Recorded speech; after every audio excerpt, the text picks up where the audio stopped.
Hey guys, so on today's episode we're going to do sort of our take on a beginner's guide to isopod setups. So we've got a large bin, which we use for majority of our basic colonies that we know reproduce a lot, heavily. I know this is kind of impractical for your average home keeper, but we do things on a bit larger of a scale than most people do. So we have 3 vents, one here, and one on the back, because I do enjoy cross ventilation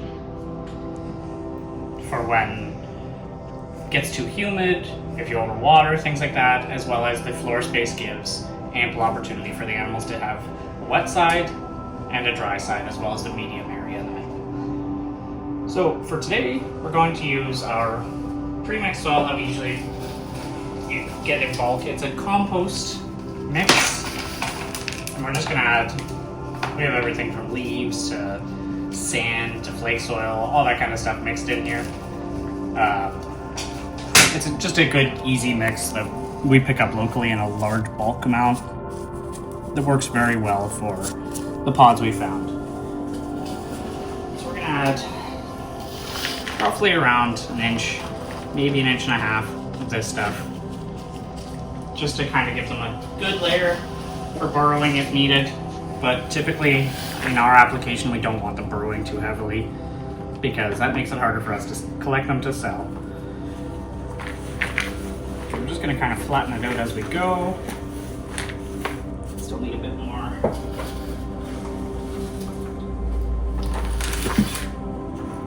And I try to crush these big chunks. They get mixed in, just because they will just stay big chunks. I've heard a lot of people say that you need to do a specific mix. Honestly, as long as it's organic, they're detritivores, they're not going to mind too much.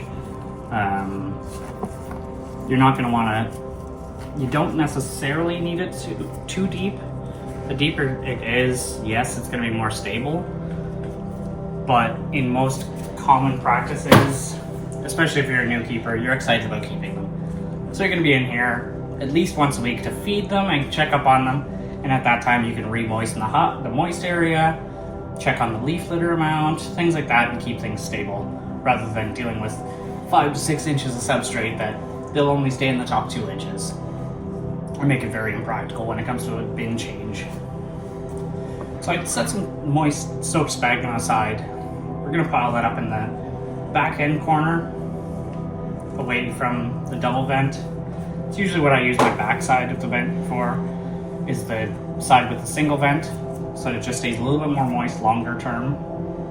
I like to put it in there, kind of push it down into the substrate, and pour a little bit of water on top, just to make sure things are a little bit more rehydrated, add a little bit extra into the wet end of the bin that will dissipate out through the bin progressively as we go. And then I like to take cork.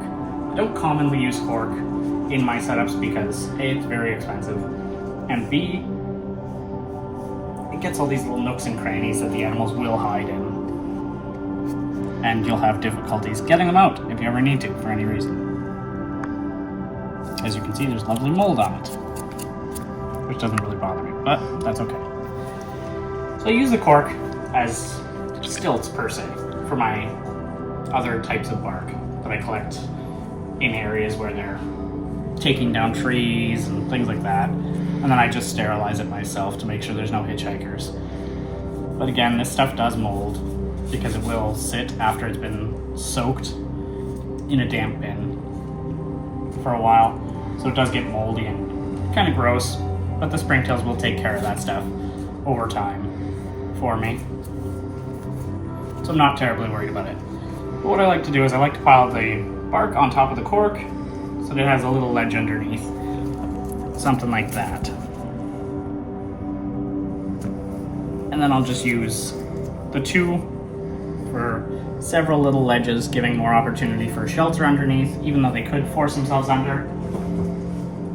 And then I like to take a good amount of leaf litter, kind of mix it around. Yes, this is primarily maple leaves, which works.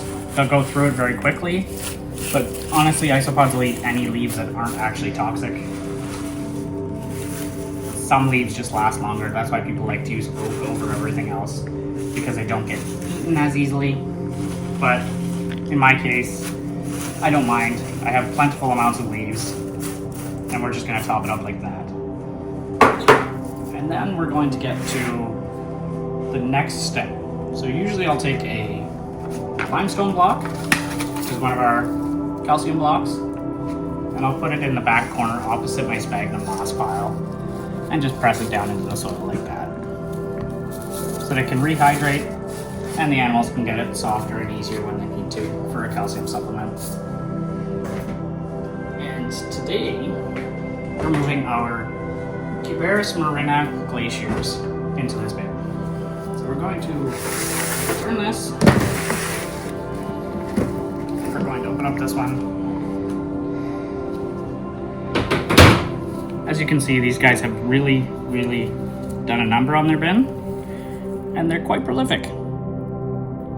Very prolific of a little isopod, just like papayas or marina, the normal wild type marina, or commonly called little C's. They do super well for us in this setup, but I think that they kind of are due for an upgrade. So what I'm gonna do is, unlike in my other videos, I'm not gonna knock these guys off. I'm just gonna kind of inspect and see if I see any other species mixed in, which I don't, which is good. I haven't noticed anything with these animals since I've had them, and I got them from a reliable source to begin with, so I wasn't terribly worried. So we're just gonna take that piece, and we're gonna add it right into the bin, on top of all the leaves and all that stuff. And then, as you can see, this one was buried. There are still some on it. There's a lot of molts from springtails, which are all these little white clusters of things.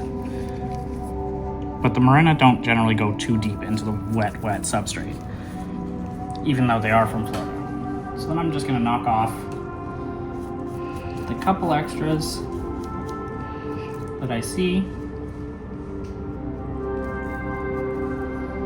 Big issue is a lot of this on the surface of the bark is frass, and I don't really need that in the new bin, because that's kind of the purpose of redoing the bin. I don't want to necessarily have it half soiled after I just changed it and upgraded their home to a clean environment. I don't want to bring half of their poop with it. It's kind of like moving into a new house with the previous tenants had dogs and left all their waste for you to tidy up. Not exactly the most ideal situation. So what I do is I try to scrape off as much of this as possible back into the old bin. And if isopods do go with it, that's okay. We'll get to those after.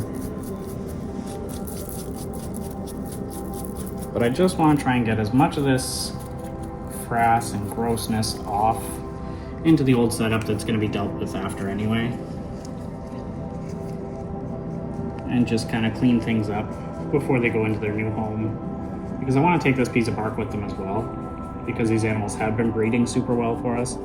So the more the merrier for surface area and spaces for them to hide and get away from kind of the super damp areas on the bottom.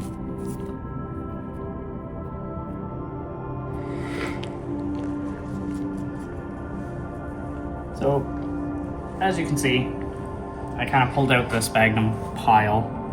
There aren't too many in there. There is a mold there. There's a couple here.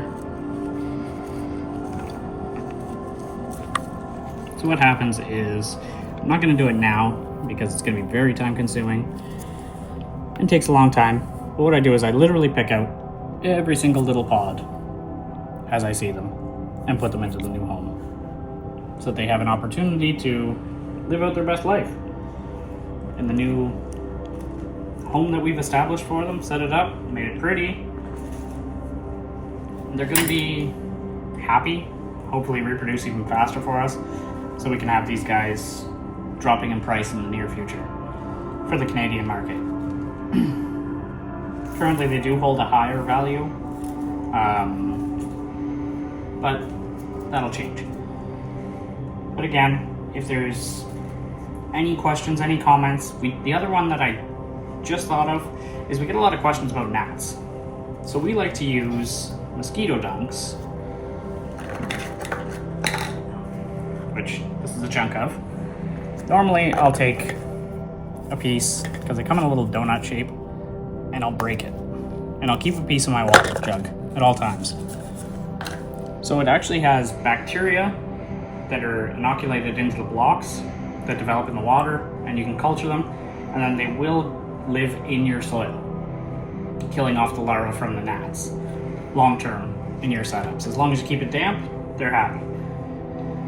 That works very well for us. It's been an ongoing battle, but again, it's at least we're winning the war long term as far as the gnats go. Regarding dwarf whites and things like that, it's just safety, common practices. Wear gloves, make sure you sterilize your tools between bins, things like that. Or do your dwarf whites, for instance, on a separate day if you need to. But yeah, guys, if there's anything else that you want us to go in depth with in detail, this isn't the absolute only way to keep them. This is just our method on keeping them that we've found works very well for our large collection. And so far, so good. But if you, like I said, if you want any more detail on anything, give us a drop in the comments and let us know. Hopefully you enjoyed.